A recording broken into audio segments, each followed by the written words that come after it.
Okay, so why are the studies of the brain lesion patients important? That's a question. And one of the reason is that it is the most effective and holistic way to understand what the consciousness is, and it is not, and it can be. What I mean is that by the naturally happening or intentionally made brain lesions in the case of animals, we can see how what aspect of consciousness is affected in entirety, and that's what I mean by holistic and effective in that sense. In a sense that it can be that the result of the brain lesions, especially when it happens in the bilateral side of the brain. Bilateral meaning the both sides of the brain. Brains usually cannot compensate for the particular part of the brain's function, even after the long term of the recovery.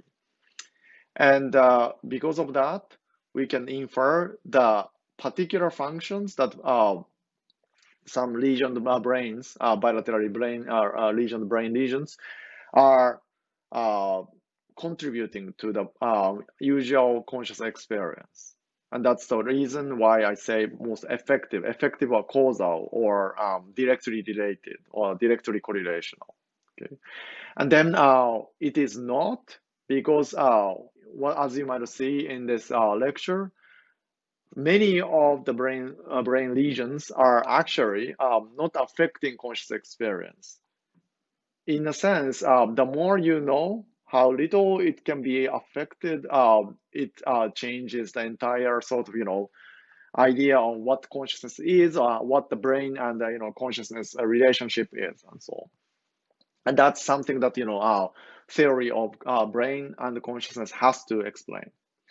And why I say can be means that is that it is not only peculiarly interesting kind of case of the patients.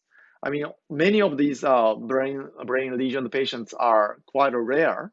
However, it is highly possible that some of you, including myself, will have some form of the brain lesions, and that leads to some alteration of conscious experience. And it's very difficult to imagine what it's like to be unless we know anything about brain lesions. But even if you know it, once you become a patient, then it's also it's kind of interesting. But there are some reports of the professors and also doctors who got a lesion, and they know what it should be like after sustaining the brain lesions, but they just can't understand why it is causing this. So all of these are actually at some point discussed and also argued by philosophers.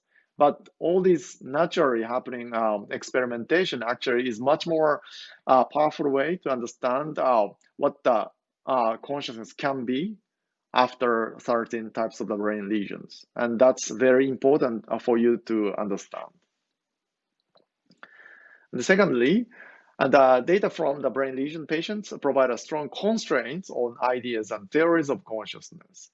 As I mentioned, there can be many different kind of ideas and theories of consciousness. And I sometimes receive the really crazy emails from people who claim that they figured out mind-body relationship, or I have a theory of consciousness, and even it's an email, it can go on and on 10 pages or something like that. Some of them are probably crazy, but these people's problem is not the fact that their theory can be wrong, but they just don't know what happens to these patients when the brain lesions causes some deterioration onto consciousness, or some lesions do not affect on the consciousness.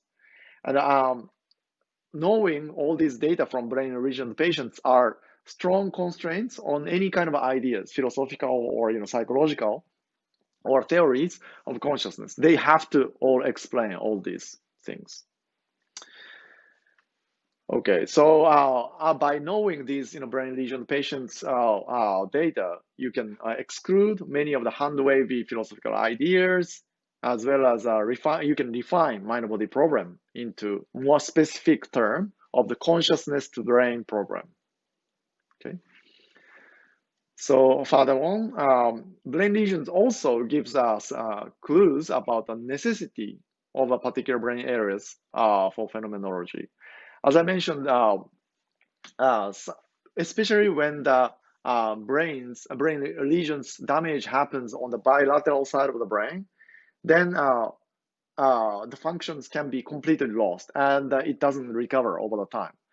It's still unclear why it is the case, but if the lesion is only one side, sometimes it can be taken over by other side, or some neighboring areas can compensate it quite well. But it's not the case for the bilateral. And also within the visual cortex, as I mentioned towards the end, even the unilateral lesions that cannot be also compensated for. But anyway, the loss of the brain tissues and its associated loss of conscious phenomenology can establish a necessity of a particular brain areas for particular phenomenology. And that kind of knowledge is a very strong building block to how this entire conscious experience is composed of the matters in the brain and how it is solved. And then, as I said, this is the one way to get the causal relationship between the neurons and the consciousness. And the other ways to get to these causal relationships include microstimulations in the brain. So some of the journal club papers cover this, and I will also follow it up in the later lectures. But you can sometimes have an opportunity to stimulate the brain tissues by inserting electrodes inside the brain and then cause some experience, feelings, and also hallucination and so on. And another way is to manipulate the function of the brains by applying the drugs. And some of your, again, journal clubs also introduce this drug manipulation technique to causally interfere with the neural activity or neural architecture in the brain transiently and tend to induce the change in the conscious experience. And also, some of the popular cognitive neuroscience technique called transcranial magnetic stimulation, which I'll cover in the later weeks, can also generate some kind of alteration of a conscious experience, and some claim that they can establish a causal relationship. But as you will see, that magnetic stimulation, especially applied in human, is very coarse, and we actually do not know really well what's actually happening inside the brain. So I may not go into that direction too much. But if you're interested, microstimulation or drug manipulations are very difficult to do at Monash, but the transcranial magnetic stimulation, this pulsing of brain, is relatively a frequent technique used in Monash Brain Imaging Center. So if you are interested, you can be participants to see how your phenomenology is generated by causal interference to the brain. Okay. So we'll start the next video from here to talk about what it's like to be a locked-in patient.